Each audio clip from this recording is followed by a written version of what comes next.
ตอน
นี้นะคะก็มาถึงเกาฉงเป็นวันที่2แล้วก็วันนี้มาสถานที่ที่เขาบอกว่าจำต้องมา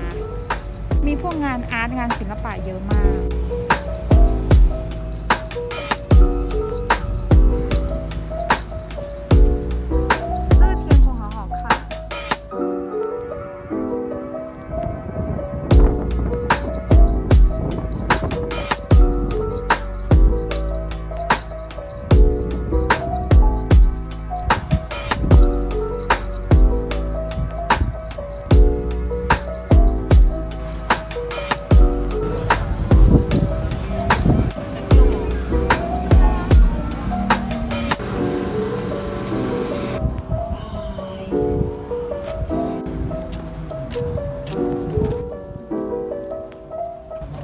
ตอนนี้กำลังจะข้ามสะพานแล้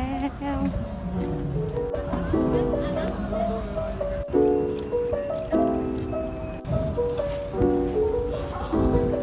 สะพานที่เห็นเมื่อกี้นะคะมันจะมีเหมือนเวลาเปิด